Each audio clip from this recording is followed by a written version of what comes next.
Good morning, good afternoon, and good evening. From the headquarters of Global Chamber, this is Doug Brunke, CEO and founder. We're very pleased to be chatting today about one of the more important topics as you're growing internationally is answering the question, so your business is ready to expand internationally, now what? And so we've assembled three experts to talk about kind of the various things that you need to be thinking about and the kind of things that you need to be doing while you're landing in other countries. And then our third speaker, Renee, who is also an expert, is calling in from Barcelona, is going to be talking a little bit more about some practical examples of what he's seen and some things that have worked well and some things that haven't worked as well. And you'll probably be able to relate to some of those for sure.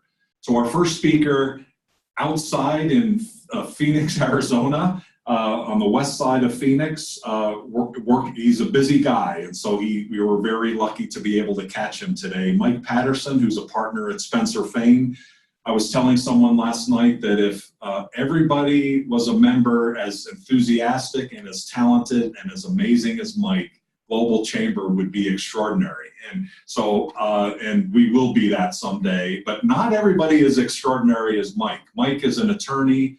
He does some amazing work across borders. He spent 10 years living in Mexico, so he speaks Spanish fluently. He also sings quite well in mariachi band, but more importantly to the Globies, he's really talented on global business and helps member after member. So Mike, thank you for sharing your expertise this morning, and we're going to kick off with you outside in Phoenix, Arizona. Awesome. You can see me okay, Doug? You're perfect. Okay. Pleased to talk to you. You're going to go global. What is the purpose of your expansion is the question you should ask first.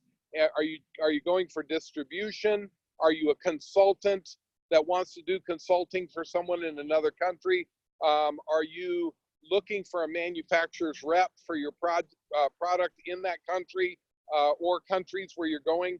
Are you do you need expertise and help locally so that you want a partner to joint venture with, which each of these questions may push us a different direction legally on whether you form an entity in the country or whether you're worried about tax presence, etc.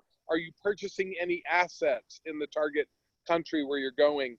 Are you purchasing equity in a company that you're going to be? So each of these, once I know the answer to these, it will help me structure the legal relationship. Next slide. Dorothy, we're not in Kansas anymore, like the Wizard of Oz. We don't take our system with us when we go. That's obvious, but a lot of people don't realize in the contracts area in particular, we have this amazing thing in the United States called, for the last 50 years, called the Uniform Commercial Code. And a lot of people, the reason we're able to do so many quick contracts and just purchase orders and invoices, and some people operate without a contract in the sale of goods in the United States. We have really facilitated trade domestically in the US with our Uniform Commercial Code because it has default rules. In if you have one that has terms on the back and I have a purchase order that has terms on the back and there's a dispute that arises and we never did a contract, the Uniform Commercial Code kind of fixes all, or at least provides some context for disputes. But you don't take that with you when you step across the border and go to Switzerland or to Asia or to Latin America or to Canada. The Uniform Commercial Code doesn't go. There are codes, but they're not as extensive as our Uniform Commercial Code. Also, we have other things in our US context that don't go with us. We have the ability to do injunctions and audit rights and cease and desist and takedowns for IP. You've got my product on there, take it down off of Amazon, etc. There's some facilities that you're able to do here, and they don't just automatically go with you. So you need a good contract. Write your own law is what I would say to people. Whatever relationship you're doing internationally, whatever your expectations are, get it in print and get your other party to sign it with you. Doing it right, due diligence. Who is the party on the other side? In the US, it's fairly easy to jump online and know everything there is to know about Mike Patterson or Doug Brunke or Javier. but it is a lot more difficult internationally to know whether this party is litigious, whether they're solvent, whether they really have the experience in the market. Are they able to penetrate the entire geography? For example, in the healthcare field, I had a client who did healthcare medical devices and shipping into Mexico. And over the years, it became apparent that the partner that they had selected was really good in the Guadalajara area, but could not penetrate the big kahuna, which is Mexico City. And so it became a problem over the years, but that could have been solved years ago by doing some really good due diligence on the party. The relationships and reputation. One party may be of the family of the president, but then there's a change in politics, and now that family's out. And so some of those relationships are important to know. Does the person that you're working with, do they run other businesses? What are those businesses? Would some of those businesses be a problem reputationally or competitively to what you're planning to do? I have a suggestion. The U.S. commercial service is a real gem, and they do an international company profile on whoever it is you're looking to work with, and it's not that expensive. I mean, we're talking, just hundreds of dollars, not thousands. And Gold Key service, if you're going to go into Brazil and you need a distributor partner, instead of you organizing a whole week to go drive around Sao Paulo and meet with all these different companies and set it up yourself, you go to your hotel, and at 8 o'clock it's one, at 9 o'clock it's another, at 10 o'clock it's another, at 11 o'clock, and the Gold Key service, again, under $1,000, and you have a translator all set up for you. Some really great things. So don't miss out on utilizing the U.S. commercial service. The big issues slide, tax presence. When you are expanding to another country, you have to make a decision. Do I want to go all in and form an entity and subject myself to tax and other regulatory presence in that country? If so, I'm going to probably recommend you form a subsidiary in that country, because if their tax authority, if their regulatory authority, if their people, whatever you're subject to in that country, their taxation, their labor presence, if they need to audit you or do something, you want it limited to that to the daughter company, if we call it, in that country. You don't want an audit of your company in Colorado or in Miami or in Phoenix. You don't want a full audit of the mothership. So you want to create an entity if you're going to go all in.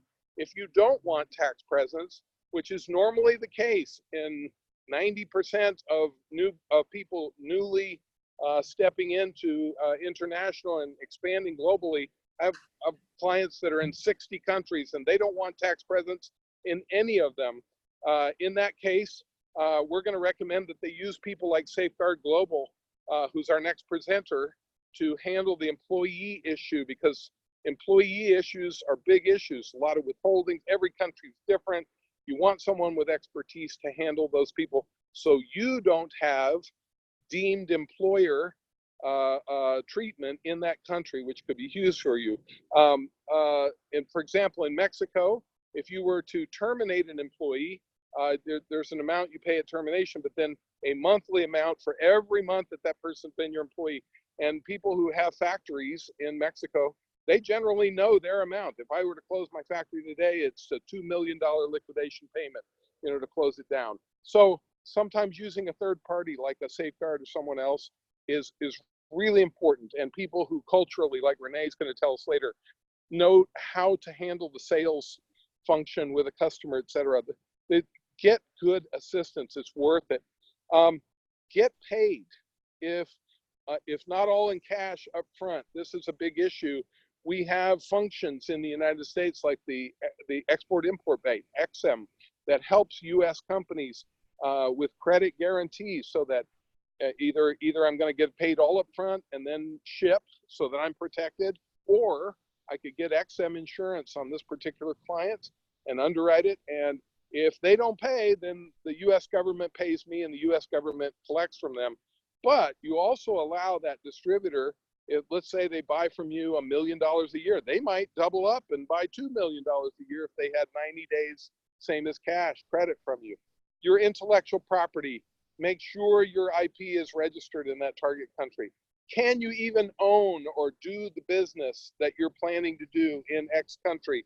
In many countries, it's not an open book for foreign companies to come in the energy, telecom, real estate in certain restricted zones, like along the coast in certain Latin American countries, licensing and registrations, product registrations in particular.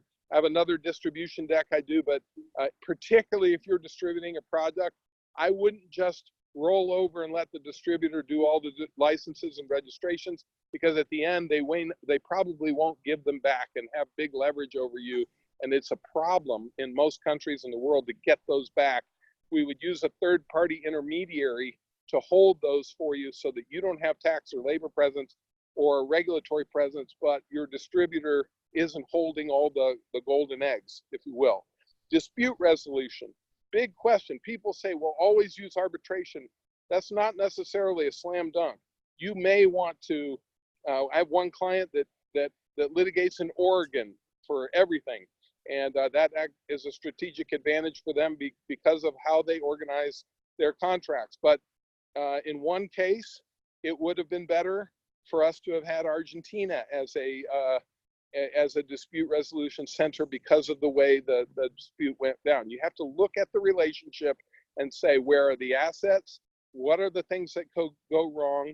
And where would I want to dispute? The language of the contract. In many cases, your contract can be in English. Sometimes it needs to be dual column with the destination language involved. In the Middle East, I did a contract last year that needed to be in Arabic as well. And we decide which one in those cases is the courtesy translation, which one is the actual language of the contract. And indemnification, of course. If something goes wrong, you're going to indemnify me for this, that, and the other. And a lot of people are accustomed to putting caps on that, but big things can go wrong. So you want to be sure you got enough there and get some help on that. Other tips. Notarize documents that you would not normally notarize, and get something called an apostille on them under the Hague Convention of Apostilles. This allows documents to be moved from country to country, presented in courts, be presented before authorities. It's really simple to do, but it makes a huge difference later. Recitation of express powers. With my business card that says Mike Patterson, partner, Spencer Payne, I could probably I can sign contracts and bind Spencer Payne. However, in most other countries in the world, that and $5 will get me a cup of coffee, but you need to recite in the contract that you have express powers, and in many cases, those powers need to be recorded before a public notary in that country in order for me to actually have the power to sign the contract, and to hire and fire people is a separate power in Mexico. To initiate disputes is a separate power. The acts of administration to sell the company or sell shares is a separate legal power. And so in that area, don't assume that you have the right. And even visa issues, there are certain things in certain countries, your contract is not enforceable unless you've come in under the right visa status. There's a function called IC disc where if you're selling, it's still a nice little loophole. You can sell to you, form this entity, sell it to that, and it's a tax strategy. And then sometimes the structure that you set up, like a drop down in the U.S. and a drop down in the target country, may dictate a year from now, give me additional strategies to get you into an L visa category and utilize E visas differently. You may need to transfer personnel back and forth between your entities, and how you set it up, a year from now may open up lots of doors. And last but not least, repatriating funds back from that country. We assume you want to make money and then you want to get it back. And there are a lot of people think, oh, well, we'll just send the money down there, get it started, and then we'll distribute it back up through when we make profits. Well, there are tax treaties between that country and the US, and they have different tax withholdings for different types of activities. So a distribution is taxed at one rate. A royalty, you say, okay, we're going to use my Spencer Payne name in Argentina, and I'm going to license my Spencer Payne name to the Argentina subsidiary, and they're going to pay me royalties. I'm going to give them a loan, and they're going to pay it back with a principal and interest. We're going to do a consulting agreement so that when you go down, or when you go to Switzerland to your distribution entity or to your operation there, you sign a consulting agreement between the parent and the subsidiary, and they pay you hourly for your consulting expertise when you're there. And purchases of equipment, you may purchase equipment for them, supply them equipment, and they pay you based on that. The transfer under a purchase of equipment, and even you loaning them your customers and things like that. There's lots of agreements, and under each of those categories, it's oftentimes a different tax rate for the money coming back. So we would encourage you to do some tax planning on that. Transfer pricing is an area where if you have an entity there and you have an entity here, you need to do a little planning so that you don't rig the system where you sell it to your subsidiary for $1 and they sell it for a lot of money, and all the tax benefit, it gets taxed there. U.S. government would not like that. And if you do it the other way, because our tax rates are now low, the destination country is not going to be happy about that, their tax authority. So you have to be a fair market rate. Any questions? Fantastic. Every time you give a presentation like this, I learn something. So thank you for sharing those. In terms of like next steps for people, Mike, your email address, by the way, is mpatterson@spencerfane.com. And if anybody who's listening needs to get a hold of not just Mike, but any of the speakers, let us know, info@globalchamber.org, and we'll connect you up. What are the main, Mike, the first question is, what are the main issues that you end up having to fix? So people who jump in and do stuff, and then they come to you because they've got some sort of an issue. What are the kind of top 2 or 3 things that you normally see that people have tried, something fails, and now they come back to you to try to fix it? Well, one is in the labor area, which Javier is going to talk about. A lot of contracts, you need to keep in mind that the lawyer in the other country or the person in the other country, they may be very good at what they do, and they're an expert in their maquila or their shelter, or they're an expert in Peru, they're an expert in Colombia, they're an expert in Switzerland on their, on domestically within Switzerland doing their job. However, they're not minding the cross-border issues, and in particular in the labor area, you may have a deemed employee in that jurisdiction if you don't structure it right. And a lot of times the contracts are very sloppy, and they're going to say, Spencer, we're going to charge you this much for Spencer Fane employees in Switzerland. Well, we don't have any employees in Switzerland. We're hiring Safeguard or XYZ company to basically be really the legal employer of that employee, and then we have a contract with that. So, a careful company like Safeguard will have a contract that is clear on that, but many times they are not.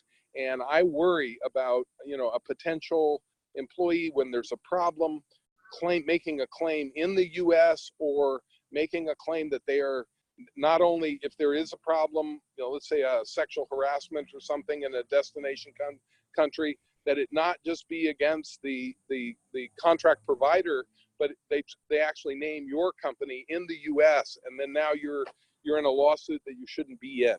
So a lot of those things could just have been simply cleaned up by good planning and good review of the document, and tax presence too. You can go and make a lot of money in a destination country, but if you didn't plan it right tax-wise, it can really hurt. And we don't have Melissa on today, but the tariffs and trade issue right now could not be more important. I have clients who are setting up entities in 5 and 6 jurisdictions because of what's happening with Brexit, what's happening with China, and if they're in a particular industry, you know, you need to be watching that. So you want to make sure, I'm not trying to spook, but I'm just saying do careful planning on the front end. And I want to encourage too people that, you know, if you're willing to invest a little and get over the hump and go global, your competitor is behind you and they've got to invest and do that, and they'd be a year behind you in getting there.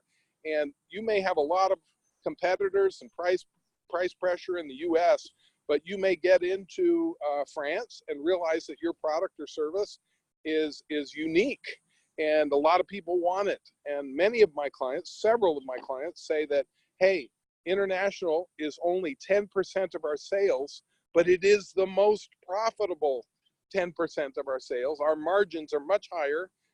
It took some investment to get there and get it right, but once they're there and they're right, there's some great opportunities. Did I answer that? You did, and I just, for everybody's sake, Melissa, you mentioned, is Melissa Proctor, I believe, Yeah. And she actually just posted yesterday on the list for Section 301 tariffs that are coming up, and very detailed information regarding that. And so, as you point out, people are reacting to that, and they need to react to that. You need to go. You have a meeting, but before you go, could you just take 30 seconds and explain, just say a few words about Spencer Fane, and also how does it start with you? How should people approach you, and then what would they expect to have happen next? Well, I would love to have just a call with you, and let's talk about what you're doing, and I can give you an idea of a range of, you know, what we could do. And yesterday I met for an hour with some clients and decided that they're actually pretty far along, and I think they're doing a good job. They've got, you know, a good destination country lawyer, and I said, this one agreement I think I would do for you, but you know, I don't really want to put a lot of structure here, since you're just finding you've got a good supplier, you've done some due diligence. So in other words, and I'm not always going to recommend a Cadillac to everyone, but let's have that first telephone call and figure it out. And Spencer Fane is almost 300 lawyers in 20 cities in the United States. We do not have foreign offices, but I have relationships. I've been in 2 international networks, and now a third one for over 20 years. And I literally know personally lawyers all over the globe, you know, that I've been at conferences with.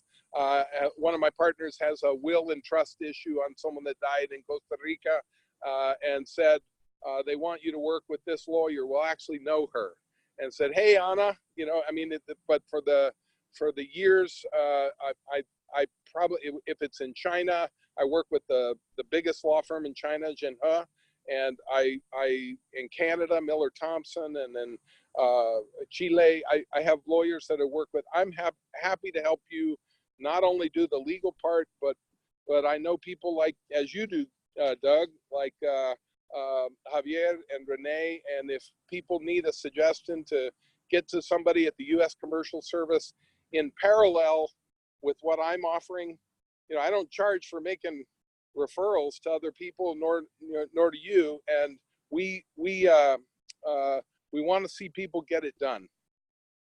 Fantastic. Before I let you go, just one comment about the gold key. I think my own experience with that has been very favorable too. But this week, I actually had a member come back and say they had scheduled 2 different gold keys coming up this fall. They paid the money for the gold key, paid the trip, you know, booked the flights, and the U.S. Commercial Service came back and said, sorry, we don't have anyone for you to meet in those 2 countries. So it's like, and then she'd already invested in the flights and she couldn't get it out. It was non-refundable. So we're introducing people to her in those 2 countries, but just be warned, if you're going to do, this is a U.S. program, if you're going to do gold key, you might want to not book non-refundable tickets and arrangements until you actually have the meeting set up. So thank you, Mike, for your time. I know you have another meeting you've got to run to. Appreciate all your help and all that you do. Thank you. Keep up the good work. So we're going to now move over to Miami, and Javier, I think you're in Miami today. Javier is with our great partner, Safeguard, and we've already chatted a little bit about what Safeguard does. Javier, you have 25 years of employment, outsourcing, technology experience. You know it inside and outside. Mike's already kind of prefaced a little bit about some of the problems that he sees on a day-to-day basis, and that any company that's expanding, it needs to be worried about or concerned about. And so thank you today for not just kind of putting this all together, but also sharing some additional ideas for us to consider. Thank you. Thanks, Doug. Yeah, I've been working in this business for quite some time. First, doing it myself in the companies I work with, and the last 6 years actually doing employment outsourcing, what we call employer of record outside, as an offshoot of the international PEO, professional employment organization that has taken root in the US. And Mike did point out some things that are very interesting as far as what are the things you need to consider to go internationally. And if you read through all those, you go, oh my goodness, this could be difficult. There's a lot of things. I got to get a lot of advice and things like that. And before I go through some of the typical ways of going internationally, some of which I lived with myself, actually all four versions, I promise you that if you want to go global, it's not that difficult. There's a way to do it. You can figure out how to do it. However, you need to look at it that U.S. companies, 58, next slide please, 58% of the small to medium-sized businesses already have an international presence. Whichever way it is that they have it, but they have it. Sometimes through a distribution agreement, sometimes by selling a container worth of their product and shipping it and getting paid up front, hopefully. But there's many ways to do that, and a lot of the smaller companies are the ones that are really going into it. And as I said, there's traditionally have been three basic approaches on how you go about expanding internationally, how you go global. The first thing you do usually is what I always call, what I did for years, the parachute approach. And what does that mean? You travel periodically to the region. You, as you said, you either use Gold Key or whatever else you use. And try to expand, try to find customers, try to make contacts in there. I call it parachute because I remember my days at Texas Instruments and Motorola where I would just go, okay, we need to get into this country. Let me go there and see what meetings I can set up. Communication is now what it was not then what it was used today. We think 25 years is nothing, but things do change for a long time. You start looking at it, so you go every so often. So what are the things? Of course, business risk, it's medium. You put that in your budget, you figure out how to get there, and try to build the local relationships. The upfront investment, I also say it's medium. You can put the cost in your budget, but things can happen where you set up a non-refundable ticket and you have to have meetings, and then they call you the week before and say, oh, by the way, can we reschedule it for 2 weeks from now? Which of course is not that easy to do. But the most important thing is that the reason why I say there's a big investment, it's not just the monetary investment, it's your time, is developing those relations. Those relations take a long time, and also people in foreign countries, and which is not as prevalent in the US, but it is more prevalent in Europe and Latin America and Asia. They don't jump into business right away until they know you or meet with you a few times. So it takes you a few trips, a few parachute jumpings before you actually try to get some business in there. And of course, that affects your speed of engagement, which means you cannot start the business tomorrow.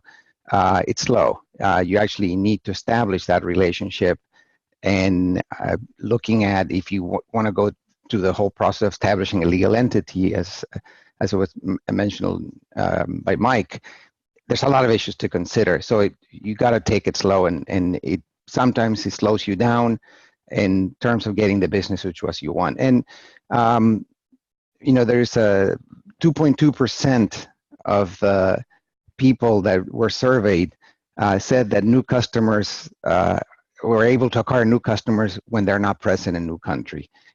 So it's important to get to the new countries, getting into the countries, and being there present. So what is the second approach? Well, setting up an entity. Again, the business risk is medium because you can limit your risk if you advise yourself properly, if you get the proper legal advice, and that's most importantly accurate. You need to have both somebody, some internationalist that can look into this, or some good people in country that you know and trust to make that work. The upfront investment, however, can be high. It's not just the cost of setting up an entity, looking at the tax implications, looking at the employment implications. Also, you have to have a bank account. If you have a bank account, that's a local national, have to be the signatory in there. So who is that local national that does that? What are the issues with a bank account back in your home country income taxes? Is there an issue? Is there an issue of permanent establishment? Lots of things that you need to look at. And the other thing is the employment issue, the human resource issue is, benefits and provisions to pay for Social Security or whatever funds that you have to pay for. One example is in Brazil, where I call it the alphabet soup. There's all kinds of taxes that are attached to the payroll. You have no idea what they are, but they all have 3 or 4 letters that they're called. And there's some that are state taxes, some city taxes, some country taxes, and it's really confusing. So you need to make a provision for them before you know it. You made an offer to somebody verbally, and you're stuck with a base salary, and on top of that, you have to pay all these other things. And in order to get, once you set up an entity, or to set up an entity, the process is pretty slow. And more importantly, you waste a lot of time in a way, say a lot of time of your senior management working government regulations that they have no interest or really want to work on. So while it's a thing that you need to do if you want to really grow big internationally, it's one of the things that you need to take your time to do that before you really take that jump. So maybe there's other ways to do it, and I'll get to that a little bit later. The third option, that traditional option, is, okay, but I'll just hire a contractor. I have next slide, please. I'll just hire a contractor, and it's not a problem. And I have this guy, and he has a bank account in Miami. I'll just wire him the money there. Well, that's non-compliant, and both the U.S. government and the other government are beginning to look at those things and place fines. And you can say, but I'm not set up in that country, so who cares? Well, they'll go after your clients, and they'll never go after the contractor because that's the individual person. So that's always an issue. So your business risk can be high. So you need to really look at making sure it's the proper classification. One of the first things whenever you look at a contractor, you need to make sure that they provide services to more than just one person, more than just you. Otherwise, they're an employee. The upfront investment, even though it sounds like it's low, actually can be high because there's an ongoing legal cost that they have to in there. And the other thing is, as Mike said, Dorothy, you're not in Kansas anymore. Well, most domestic U.S. companies think, we'll just give them a 1099 and be done with it. That may cover you a little bit with the IRS, but it does not cover you with a foreign country. And it's an issue. You're setting yourself up for tax liabilities, which could be an issue. Yeah, the important thing is you can do it pretty fast. And that is a good thing if you do it properly and if you find the right people. But it's not that very easy because about 60% of international contractors are non-compliant. The biggest reason is they know they're not going to go after them, number one, and secondly, they pay less taxes, so they're very happy with doing that. However, at Safeguard, we offer an option that can get you into any country between 2 and 4 weeks, depending on the country, depending on positions and salaries. Next slide, please. Actually, next 2 slides. You can hire them. So how do you do that? We try to make employment simple. Something that is very complex, we have a product called Global Employment Outsourcing, which we call it GEO for short, which utilizes the employer of record mechanism. What is employer of record? It's basically outsourcing the employment, but making the person work for a third party. So we as the employer of record have an employment contract with the person in country and a contract with the mother organization in the home country, saying that this person will provide services to them. Now, the most important thing is that the company in the host country identifies a person they want to have. They know what skills are required. They determine the salary, that they want to pay. And based on those things and the job descriptions, we basically give them what the monthly cost would be. The other thing that we have to remember is in the US, we think about yearly salaries. In every other country in the world, it's a monthly salary, sometimes a weekly salary, but most of the time it's a monthly salary. And everything's calculated off a monthly amount. So when you look at the business risk, it's low because you can look and see without having to worry about permanent establishment, setting up a legal entity, looking at different things. You identify the person, and there's plenty of recruiters that can help you do that. You identify them, tell them what the job would be, never make them an offer, even verbally. Do not talk numbers. And we will hire them in the country, fully compliant, and we have total responsibility for that worker, which is important. Now, if this doesn't work out, when the time period's done, some countries do have a minimum employment time. We terminate them, we pay what it needs to be done, and you're done. You have no liabilities left over in there. And your employment, your investment in that sense is pretty low. When you look over and when you look at the comparisons. And also the speed to engagement is very fast because you can be operational within 4 weeks, which is very nice. We've done some studies and we calculate it's basically an 88% cost reduction from other traditional approaches. Next slide, please. So if you look at it, there's three things to look at. Next, please. Time, capital expenditure, and the labor investment. The most important of the labor investment is when we talked a little bit about the other things, but working through a global employment outsourcing, you have one point of contact for all your things. And if you have more than one country, it's even better because you still have one point of contact. If you have to set up your entity in the country, first you have to have a general manager that will handle all your banking and all your other things. You need maybe legal advice. You need HR advice for sure because the laws are different. And of course, you have the employees. So you have 4 people before you actually start going to get things done. So it's something really to consider as an option. It's a very viable option to get started in a different country when you go global. Now, what are the issues? Next slide, please. To consider when you're going international. And I'm sure Renee will talk a little bit more of having had experience of doing things like that. And I don't think he's ever used an employment outsourcing or EOR, employer of record either. But something that's, because I myself have gone through this where, oh, I opened a subsidiary in Peru. I'm worrying about SUNAT. I'm worrying about this. I'm worrying about that. Had I known that EOR existed, it would have been a lot easier for me. I would have loved to have done things like that. A little bit late, but you always learn and go forward, learn from the things you've done in the past. So what you need to look at, as Mike said, you're not in Kansas anymore. US law does not apply in many things. Obviously, in setting up an entity, employment, banking, taxes, permanent establishment is a huge issue. If you are permanently established in the country, then you're liable for local tax liability, mostly income taxes. How is that taken care of? Is that taking off the top of whatever you invoice? How do you handle that in your home country tax return? What are the issues you need to work out? Mike did talk about transfer prices, being able to set that up front, not when you figure out, oh, if I have this transfer prices of the product and in this country I have to do profit sharing, how am I going to handle that? It's a lot of little things you need to worry about. As I said, the legal framework for the contractors is very different.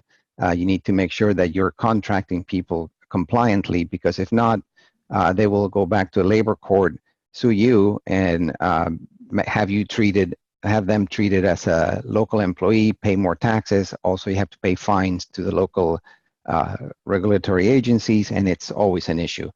The other important thing is a lot of people look at projects. I want a project in this country and I want to do something there, but I don't want to set myself up there permanently because I don't know if in Kenya I will be able to do more projects like this. And I need to send some expatriates to do that, but I also want to hire local talent. When when you look at those, you need to explore the different options on how you do that. You can use a subcontractor, or you can use an employment agency, or you can use employer of record. They all have different numbers, and it's good to evaluate all those things. So it's a strategic deployment of your talent. And of course, a lot of companies use foreign distributors, which is wonderful, and they do a very good job. But the truth is that, first of all, you share your profit with them. Sometimes it makes sense. The question is, how's your product position? Are they selling it the way you want it to be done? Are they marketing it correctly? And the other thing is, how do you manage those distributors? You need to have people in country to make that happen. Depends on your product, it makes sense, and some other products it does not. And the other thing the other thing that's becoming very popular is the franchise model, but that's a huge issue of compliance that you really need to look at it and see if it makes sense for your business. So those are some of the things that, as we said, and when we talked about this, is yes, you can go international. Yes, we all want to go global. Yes, we can do it fairly fast. However, you need to know what you don't know before you actually make the jump. So that's one of the things, some of the things that I wanted to talk about. And important in US Forex mentioned that going global is no longer an option for small and medium businesses. They have to go, it's imperative. So that's what I have today, and I think we'll have a question and answer session a little bit later. There's my email address and my phone number. Any questions you may have or you need to contact me, please do so, or ask Global Chamber. I'm sure they'll give you my information. Very helpful, Javier. Thank you very much. You're right. We have about 20 minutes left in the program, and we've got about a 10 minutes presentation from Renee, and then we'll have 10 minutes for Q&A. So we'll save all of the questions for that time. If you have some questions, please enter those in the Q&A box below. Renee van Bardevik is the founder of Rebane International. He is one of the more international people that we run into. He actually started his company 20 years ago in New Zealand. He's expanded that to Australia, the Netherlands, Spain, Niger, Venezuela, and Uruguay, and I'm guessing many, many more. And he's certainly involved in many exporting opportunities in well over 100 countries. Renee is based in Barcelona. He's also a graduate of the Master of Business Administration from Thunderbird School of Global Management. Renee, thank you for sharing your information today, and you're going to be talking about some case studies that will, I think, feed off of what we've heard already. Thank you. Yes, good afternoon here from Barcelona. Thank you very much, Doug, for having me talk, and I heard with great interest Javier's presentation, because obviously I wasn't blessed with the services that Javier's company is able to offer. I just went in 21 years ago with a lot of energy, but not with a lot of experience. And this is how I guess I encountered many of the problems that Javier was discussing about just on the way, and I tried to solve them as good as I could while expanding our business. Obviously, a lot of the things that determine whether you're going to open your own office or you're just going to work via agents or franchise depends a little bit on the type of business and what kind of products you have. I mean, in our case, we are a chemical trading distribution company, Rebane International, and it was founded 21 years ago back in Auckland, New Zealand, so on the other side of the world, from Europe anyways, and from the States halfway.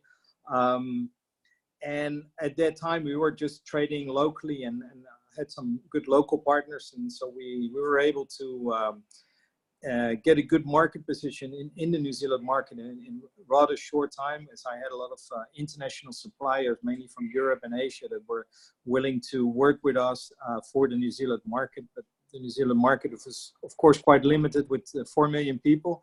So that made us want to expand.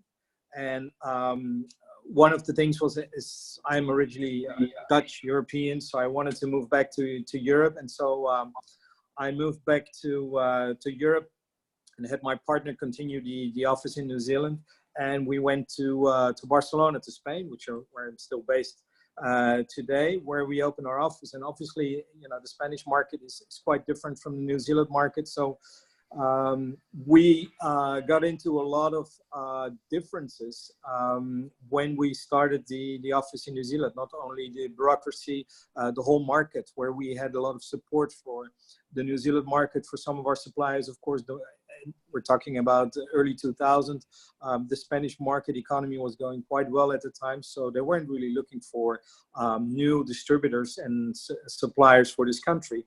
So we had to change our strategy, and one of the things we did was expand our export focus, our sales focus to Latin America, where we were quite successful in representing mostly Northern European supplies for the Latin American market, because, you know, being in Spain, we were a little bit closer to them. We were able also to communicate in their languages with them, and then be able to, I would say, translate that culturally to the customers in Latin America. Nevertheless, of course, there's a whole change in the things like payment terms, which are quite different in Northern Europe, where they work normally with 30 days. And then when you go to some parts of South America where they wanted 120, 150 days payment terms. So there you get the whole financing thing. So that was one of the problems that we got involved in. Nevertheless, we did get established quite well in Spain after a few years. And then at that time, we also had quite some business in Eastern Europe. But we noticed we got into trouble there. We had local truck drivers from Poland coming to pick up products in Holland and having to call a local secretary here in Spain. And between broken German and Spanish, there was a whole lot of trouble getting this fixed. So we ended up opening up an office in the Netherlands. So by opening up in the Netherlands, we were able to transfer the business we did in Eastern Europe to the Dutch office, which was better suited for it. Nevertheless, again, we had encountered many problems in opening up a legal entity. You have the different laws which you have to comply to. So again, that was another learning experience.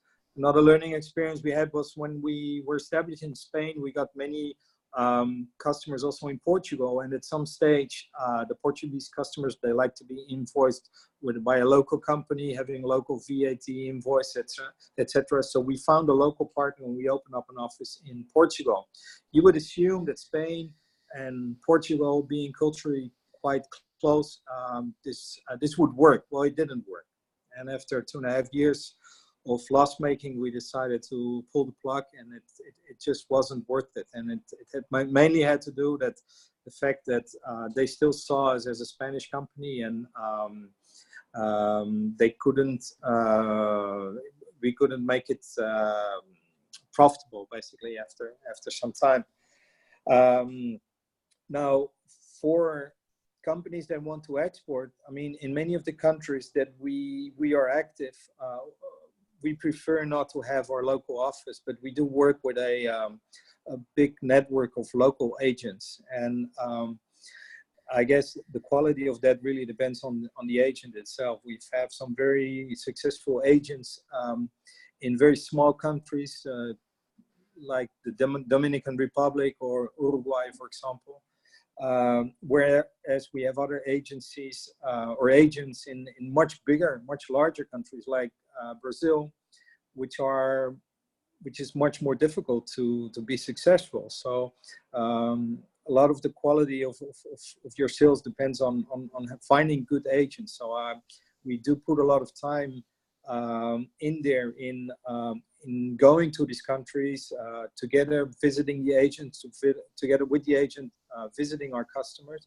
We do find that very helpful to have a local agent in most countries, because they are able to visit the local customers on a daily or weekly or monthly basis, which we cannot from, the distance is often too far. And they do help us bring in inquiries and help us also to, in case there's a problem with the shipping, if there's a problem with transport, if there's a problem with payments, they can be onto it quicker. However, we don't have agents in all countries in the world, and we do, as Doug said, sell in about 100 countries worldwide. We also work very closely with a credit insurance company, which nowadays, at least here in Europe, is quite common, that companies that export a lot work with credit insurance company, and basically, obviously, you pay a premium on your total invoice value, and for that you can get coverage usually up to 80-90% of the invoice value, up to a certain amount, and the amount, of course, depends on the financial capabilities of the customers. And of course, there are some countries which at the moment are not covered, countries like Cuba or Iran, or which are temporarily suspended, like Argentina at the moment, where we have seen that most of the customers, which were good customers, but due to the economic circumstances, the credit has been either been diminished a lot or has just been totally taken away. And obviously then you go to looking at export at more safe countries, here in Europe, United States, Japan, these kind of countries where, of course, it's usually not a problem to get coverage, and the premium you pay is rather low. So, but it's definitely something that I would recommend for any, especially smaller mid-sized companies that go to overseas exporting. Other things that, of course, we encounter when you export, of course, from the US, it's mostly in US dollars. I mean, us exporting from Europe and Asia, it's a mixture of dollars and in euros. But if we export, for example, to West Africa, it's mostly euros. If we export to Latin America, it's mostly invoiced in dollars. So we have to hedge the exchange rate risk. And that with some products that we export, which are commodities, and then you have 3-4 months payment terms sometimes. Of course, the euro-dollar change rate can change quite a bit, and then you can see your profits disappear very quickly. But you can hedge those with the bank, so there are ways to make sure that your profit is secured. I think that's pretty much it in a brief case. I can go on and talking about things that went wrong and right, but maybe it's better to see if there's any question that I can answer with a case example. Very good. Thank you, Renee. We've got about 8 minutes before we wrap up, so we have a little bit of a time for question. There's one question, actually several, that I'd like to combine into one, Javier, primarily I think for you. Could you explain more about how many countries you're in, or maybe the reverse of that is how many countries you're not in? And then how does the process work?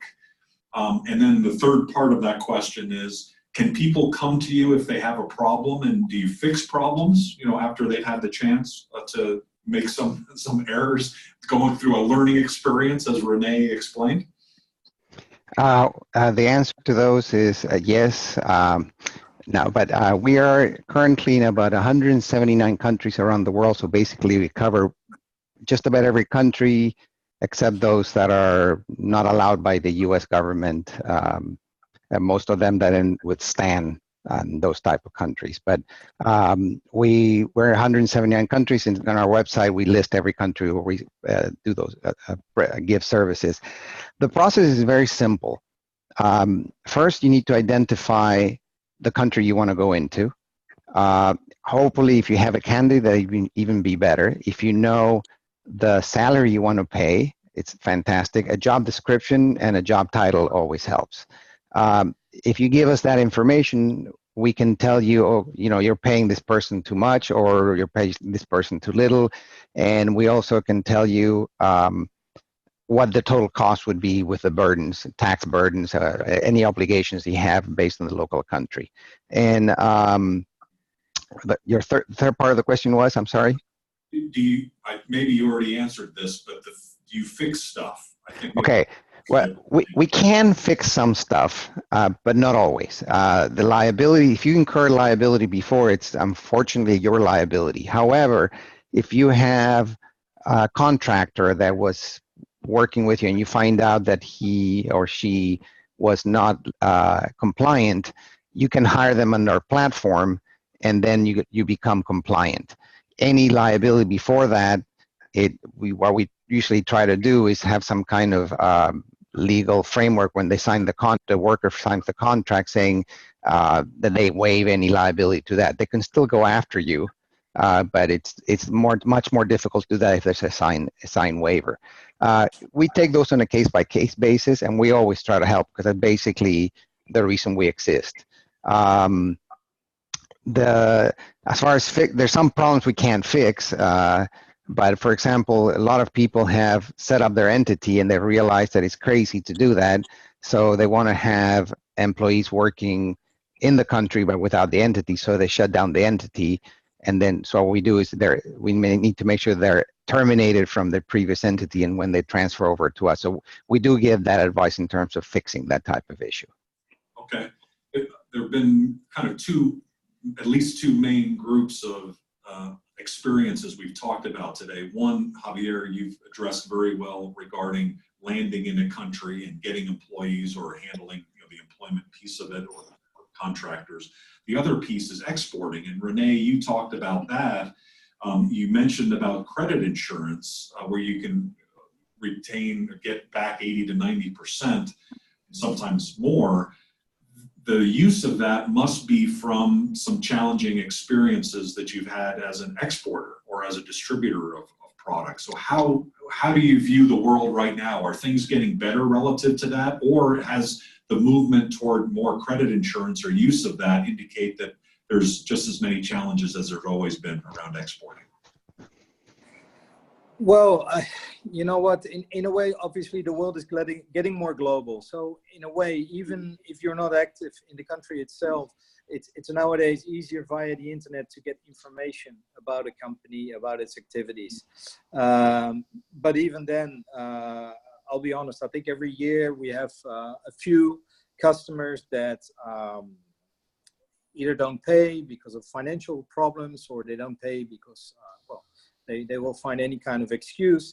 So for us, a credit insurance company is really important, because even if you have a very good customer and he's very reliable, sometimes those people leave or something happens to them, and then suddenly you're stuck and you have outstanding invoices, but the person you used to deal with suddenly isn't there anymore. So for us, it's very important to have the credit insurance in place. In fact, if we cannot get credit insurance on the customer, we usually request a more secure form of payment, like a letter of credit or prepayment. Also, our own banks, with whom we have credit lines, obviously they require us, to be very careful in how we work, with whom we work. And that's of course very important for us as well, because our working capital is important for our business. So I think, to go back, the world is changing all the time, politically, economically. What is a good country now? Like, for example, Libya during Gaddafi was great for business. And of course, the last 7-8 years, it has been impossible. These things change all the time. So I would definitely recommend it for starting companies that are going to export without having their own office in these countries. It's an added security. You do pay premium for it, but I think it helps you to sleep better at night. Got it. What we're going to be wrapping it up, Renee, in terms of companies that have products that they'd like to export. What types of companies do you primarily work with? Well, we work, we're a raw material supply company. So we are quite active in things like the paint industry. We also work in detergent and food industry. So those are our main issues. But as we are active in a whole range of countries that are where we work with agents, often they come with inquiries that are not even within the normal type of product that we work with. But if it's a good customer and we have good, we have a good working relationship with them, we source and we find products for them. So, there's quite a large list, which is listed on our website, www.rebane.com, which I guess gives you some idea, but, we're not limited to that. Got it. Rebain is Rebane. So I'd like to ask you the same question, Javier. You guys do such great work. Tell us more about the types of companies that you can help the best.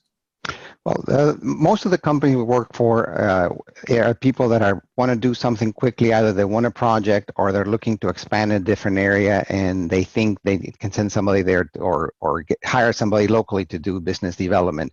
The other areas is in mergers and acquisitions, when people go by, they do carve-outs as particular business, part of the business that they sell to an investment banker, and all of a sudden they realize they have 10 employees in Brazil that they have no entity to employ them by.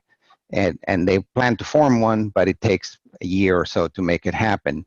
So we can employ those people in the meantime. The other things we look at is when lots of companies that have that are not so much in the raw material area, but most in the services, a lot on the software side, a lot in the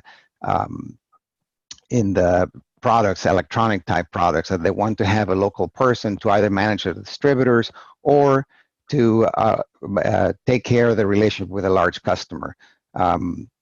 Like for example, if, I'm quoting in the past when I worked at Motorola, my client was Telefonica, and there were open subsidiaries all over and operations and over Latin America. So in order for me to serve them, I had to have a local person, usually one or two persons, one an account manager, the other one a technical support person. So dummy me, I opened a subsidiary in all these countries. I wish I hadn't, because shutting them down is much harder when the project was over. So I could have, those are the type of companies we can go to. I could go to a Motorola, I could go to a Texas Instruments and ask them, hey, you want to go into that country? We can help you with that. You can hire your people. When the project's done, you're done. So those are the type of companies we really look after, and we try to help out as much as possible. Fantastic. Again, if you'd like to get a hold of anybody that you've heard today, let us know at info@globalchamber.org. And in terms of wrapping up, looks like we've got another meeting in here. In terms of wrapping up, I did want to mention one thing regarding our next steps on this topic. I encourage everyone to look at our information about the new Global Growth Best Practices for Growing Companies series that's going to be running starting August 28th for the next year. 24 sessions, the first 4 being free. And this is, we've had quite a spike of number of people signing up. So I would suggest learning about that in our news section at globalchamber.org. And again, if you'd like to know more about it, let us know. Some of the latest signups I've seen the last couple of days are companies that are sending people within their organization who want to become educated around all the different aspects. Probably a lot of what Mike showed on his slide in terms of those bullet points of positives and negatives, things you need to be thinking about. So if you're interested in learning more very practically from some experts about that, sign up for the August 28th series. And then obviously stay in touch with Global Chamber. We've got members around the world, like you've seen today, that are extraordinary in terms of their knowledge. Don't make it a learning experience for everything, because learning experiences can be very painful, as we've heard today. Learn from the experts ahead of time. And so Javier, thank you in particular for your work with Cesar Trabanco of Global Chamber in arranging this 2 series, yesterday in Spanish and today in English. Really appreciate all of your support and your collaboration. Yeah, Cesar was great.